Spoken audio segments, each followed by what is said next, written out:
طوفان نوح کے بعد اللہ تعالیٰ نے بنی نوع انسان کی ابتدا ایک بار پھر حضرت نوح علیہ السلام کی اولاد سے کی تھی۔ حضرت نوح علیہ السلام کے بیٹے سام کی نسل سے ایک اعرابی شخص پیدا ہوا۔ یہ دوسرے انسانوں سے انتہائی مختلف تھا۔ یہ بہت زیادہ لمبا اور طاقتور تھا، اور اسی نسل میں سے اللہ تعالیٰ نے ایک قوم کو پیدا فرمایا جو دنیا کی سب سے پہلی سپر پاور، سب سے دراز قد اور طاقتور قوم تھی۔ یہ قوم اس قدر دراز قد اور طاقتور تھی کہ اللہ تعالیٰ خود ان کے بارے میں ارشاد فرما رہے ہیں کہ میں نے ان جیسی قوم کسی اور ملک میں پیدا نہیں کی۔ یہ قوم ایک ارم نامی بستی میں آباد تھی۔ اللہ تعالیٰ نے اس قوم کو ایسے فن سے نوازا تھا کہ وہ بڑے بڑے پتھروں اور پہاڑوں کو تراش کر ان کے اندر محلات بنایا کرتے تھے اور انہی محلات کے اندر اپنی زندگی گزارا کرتے تھے، جیسا کہ قرآن پاک کی سورۃ الفجر میں اللہ تعالیٰ نے ارشاد فرمایا، اور بلند ستونوں والے۔ دوستو، اس دور میں ارم ایک ایسا شہر تھا، ایک ایسی بستی تھی جس کے اندر اللہ تعالیٰ نے دنیا کی تمام آرائش، سہولتیں اور نعمتیں رکھی ہوئی تھیں۔ ہر طرف طرح طرح کے سرسبز و شاداب باغ اور طرح طرح کے میوے اور پھل موجود تھے۔ اس طرح اللہ تعالیٰ نے ان لوگوں کو بے پناہ طاقت کے ساتھ ساتھ ان کو ہر طرح کی نعمت سے بھی نواز رکھا تھا۔ ناظرین، کسی زمانے میں جو یہ علاقہ اتنا خوبصورت ہوا کرتا تھا اور جس علاقے میں دنیا کی سب سے طاقتور ترین قوم آباد تھی، وہ علاقہ آج ایک صحرا میں تبدیل ہو چکا ہے جہاں صرف ریت ہی ریت ہر طرف ہے، اور یہ صحرا اس قدر خوفناک ہے کہ کوئی بھی طاقتور شخص اس صحرا کے اندر قدم رکھنے کی جرت نہیں کرتا۔ قوم جبارین کے قد 40 ہاتھ لمبے تھے اور ان کی اوسطاً عمر 1000 سال تھی۔ تمام عنایتوں میں سب سے خاص عنایت ان پر یہ تھی کہ ان کو کبھی کسی بیماری نے نہیں چھوا تھا۔ یہ کبھی بوڑھے نہیں ہوتے تھے اور نہ ہی ان کا کبھی سر دکھتا تھا، یہاں تک کہ اللہ تعالیٰ کے حکم سے ان کی نظر بھی کبھی کمزور نہیں ہوئی تھی۔ یہ لوگ 1000 سال کی عمر تندرستی اور جوانی میں گزار دیتے تھے۔ یہ لوگ اتنے طاقتور تھے کہ یہ اپنی عورتوں کو ایک ہی مرتبہ میں حاملہ کر دیتے تھے۔ یہی وجہ تھی کہ ان کی نسل بہت تیزی سے بڑھی اور انہوں نے پوری دنیا میں اپنا اثر و رسوخ قائم کر لیا۔ یہ قوم اتنی طاقتور تھی کہ اگر یہ کسی ملک کو فتح کرنے کے لیے اس علاقے میں داخل ہوتے تو لوگ ان کی دہشت کی وجہ سے پہلے ہی ہتھیار ڈال دیا کرتے تھے اور اس طرح وہ اس علاقے کو فتح کر لیتے۔ ناظرین، یہ قوم 13 قبائل پر مشتمل تھی۔ جب اللہ تعالیٰ نے اس قوم کو ہر طرح کی آسائش اور ہر طرح کی نعمت سے نوازا تو یہ قوم اللہ تعالیٰ کا شکر ادا کرنے کی بجائے سرکشی پر اتر آئی اور اللہ تعالیٰ کے حکم کی نافرمانی کرنے لگی، اور طوفان نوح کے بعد قوم جبارین اور قوم عاد بھی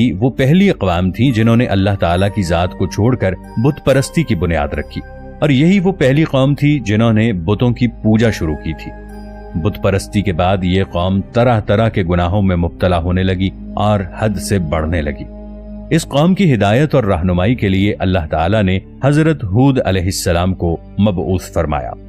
اللہ تعالیٰ قرآن پاک میں ارشاد فرماتا ہے کہ حضرت ہود علیہ السلام کو یاد کرو جب ان کو احقاف کے اندر ڈرایا گیا۔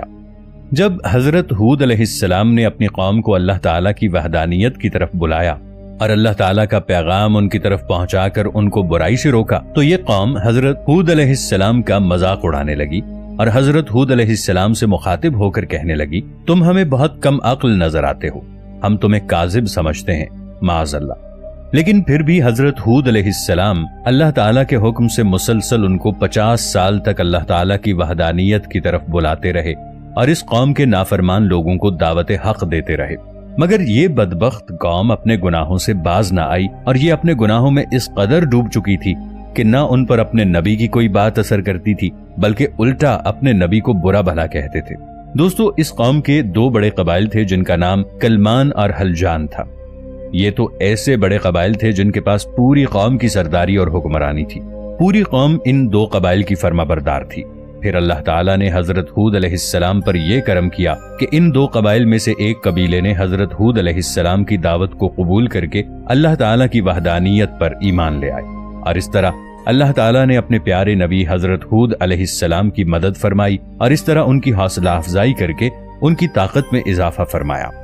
حضرت ہود علیہ السلام نے جب ان قبائل کو دعوت حق دی تو ان میں سے قبیلہ حلجان دعوت حق پر ایمان لے آیا، مگر قبیلہ کلبان نے دعوت حق قبول کرنے سے انکار کر دیا اور اپنے کفر و شرک پر قائم رہا۔ اسی طرح قبیلہ حلجان کے اسلام لانے کی وجہ سے جو لوگ حضرت ہود علیہ السلام کے دشمن تھے وہ اب حضرت ہود علیہ السلام کے دشمن نہیں رہے تھے۔ دونوں ان 12 قبائل میں سے ایک قبیلے کے علاوہ کسی نے بھی حضرت ہود علیہ السلام کی دعوت پر لبیک نہیں کہا اور اللہ تعالیٰ کی وحدانیت اور حق کو قبول نہیں کیا تھا، بلکہ اس ایک قبیلے کے علاوہ باقی تمام قبائل حضرت ہود علیہ السلام کا مذاق اڑاتے اور انہیں جھوٹا اور برا بھلا کہتے اور انہیں قتل کرنے کی دھمکی دیتے، علیہ باللہ۔ دوستو، حضرت ہود علیہ السلام کی بار بار دعوت دینے کے باوجود جب یہ قبائل بت پرستی، زنا، شرک اور طرح طرح کی برائیوں سے باز نہ آئے تو حضرت ہود علیہ السلام نے اللہ تعالیٰ سے گڑ گڑا کر دعا کی کہ اے اللہ، اس قوم پر اپنا دردناک عذاب نازل فرما۔ تو اللہ تعالیٰ نے اپنے نبی حضرت ہود علیہ السلام کی دعا کو قبول فرماتے ہوئے اس قوم پر اپنے عذاب کی ابتدا کی۔ چنانچہ اللہ تعالیٰ نے بارش برسانے والے فرشتوں کو حکم دیا کہ وہ اس زمین پر بارش نہ برسائیں، اور چشموں کو چلانے والے فرشتوں کو یہ حکم دیا کہ وہ چشموں کے پانی کو روک دیں، اور تمام چشمے یوں خشک کر دیے گئے۔ اور اللہ تعالیٰ کے حکم سے دیکھتے ہی دیکھتے وہ علاقہ جو سرسبز و شاداب تھا، جہاں ہر طرف ہریالی ہی ہریالی تھی، وہ خشک ہونے لگا، اور وہ علاقہ اس قدر خشک ہو گیا کہ ان کے پاس کھانے پینے کے لیے کچھ بھی باقی نہ بچا۔ ان لوگوں کے مویشی بھوک اور پیاس کی وجہ سے مرنے لگے، اور یہ لوگ ایک ایک بوند پانی کو ترسنے لگے۔ اس طرح اس قوم پر اللہ تعالیٰ نے اپنا پہلا عذاب نازل فرمایا، اور پوری قوم خشک سالی کا شکار ہو گئی، اور اس عذاب کا سلسلہ مسلسل 3 برس تک جاری رہا۔ جب خشک سالی کی وجہ سے اس قوم کی حالت غیر ہونے لگی تو حضرت ہود علیہ السلام سے اپنی قوم کی یہ حالت دیکھی نہ گئی، تو حضرت ہود علیہ السلام اپنی قوم کو سمجھانے لگے کہ ابھی بھی وقت ہے، اللہ تعالیٰ کی وحدانیت پر ایمان لے آؤ، اللہ تعالیٰ پھر سے تمہارے علاقوں کو سرسبز و شاداب کر کے تمہیں کشادہ رزق عطا کرے گا۔ حضرت ہود علیہ السلام اپنی قوم سے مخاطب ہو کر کہنے لگے کہ اے میری قوم کے لوگوں، اپنے پالنے والے سے بخشش مانگو، بے شک اللہ تعالیٰ تمہاری توبہ قبول فرمائے گا اور آسمان سے تمہارے لیے موسلا دھار میں برسائے گا۔ مگر اللہ تعالیٰ کے اس عذاب کو دیکھنے کے باوجود بھی وہ قوم اللہ تعالیٰ پر اور اس کی وحدانیت پر ایمان نہ لائی، اور اسی طرح کفر و شرک اور گناہوں پر ڈٹی رہی۔ اس قوم کے لوگ حضرت ہود علیہ السلام سے کہنے لگے، تم ہمارے پاس کون سی دلیل لے کر آئے ہو، اور ہم تمہارے کہنے پر کیسے اپنے باپ دادا کا دین چھوڑ دیں؟ اور ہم یہ سمجھتے ہیں کہ تم مجنون ہو، اور ہمارے خداؤں میں سے کسی ایک خدا نے تمہیں دیوانہ کر دیا ہے، نعوذ باللہ۔ مگر پھر بھی حضرت ہود علیہ السلام اللہ تعالیٰ کے حکم سے اپنی قوم کو دعوت حق دیتے رہے، مگر یہ قوم حضرت ہود علیہ السلام کو جھٹلاتی رہی اور ان کا مذاق اڑاتی رہی اور ان کو مجنون اور دیوانہ کہتی رہی، نعوذ باللہ۔ جب یہ قوم اس عذاب سے تنگ آ گئی تو اس قوم کے چند دانشور اکٹھے ہوئے اور اس عذاب سے بچنے کی تدبیر کرنے لگے۔ ناظرین، پہلے قوموں کے لیے یہ بات بہت مشہور تھی کہ اگر کسی پر قحط سالی یا اللہ تعالیٰ کا عذاب نازل ہوتا تو وہ قوم اللہ تعالیٰ کے گھر یعنی بیت اللہ میں جا کر اس عذاب کو ختم کرنے کی دعا کرتی، تو اللہ تعالیٰ بیت اللہ کے صدقے ان سے قحط سالی اور عذاب دور ہٹا دیتا اور ان کو دوبارہ خوشحال کر دیتا۔ چنانچہ قوم جبارین نے بھی ایسا ہی کیا۔ اس قوم نے ایک بہت بڑا لشکر تیار کیا اور اسے خانہ کعبہ کی طرف روانہ کر دیا تاکہ وہ وہاں جا کر اللہ تعالیٰ سے دعا کریں اور اللہ تعالیٰ ان کی خشک سالی اور عذاب کو دور کر دے۔ چنانچہ 90 افراد پر مشتمل یہ لشکر مکہ مکرمہ کی طرف روانہ ہو گیا۔ اس وقت مکہ مکرمہ میں قوم عمالقہ کی حکومت تھی۔ اس وقت وہاں کا سردار جرار بن طارق تھا۔ جرار بن طارق کی بیوی قوم جبارین کی نسل میں سے تھی، لہٰذا جیسے ہی وہ لشکر مکہ مکرمہ پہنچا تو جرار بن طارق اور اس کی بیوی نے اس لشکر کو خوش آمدید کہا اور خوب شراب و شباب کے ساتھ اس لشکر کا استقبال کیا۔ امام طبری رحمت اللہ علیہ ارشاد فرماتے ہیں کہ قوم جبارین کا یہ لشکر 1 ماہ تک اسی طرح گناہوں میں مبتلا رہا اور اپنے مقصد سے غافل رہا۔ یہ لوگ اس بات کو پوری طرح فراموش کر گئے کہ ہمارے پیچھے رہ جانے والی قوم کا کیا حال ہوا ہوگا، وہ کس حال میں ہوں گے۔ جب اس لشکر کو عیاشی کرتے ہوئے 1 ماہ گزر گیا تو جرار بن طارق نے اپنی بیوی اور گانا گانے والی عورتوں کے ذریعے ان کو ان کا بھولا ہوا مقصد یاد دلایا کہ وہ کس مقصد کے لیے یہاں پر آئے ہیں، اور یہاں آ کر وہ اپنا مقصد بھول چکے ہیں۔ جرار بن طارق کے یاد دلانے پر انہیں اپنا مقصد یاد آیا اور وہ فوراً مکہ معظمہ کی طرف روانہ ہوئے اور وہاں جا کر اللہ تعالیٰ کی بارگاہ میں رو رو کر دعائیں کرنے لگے۔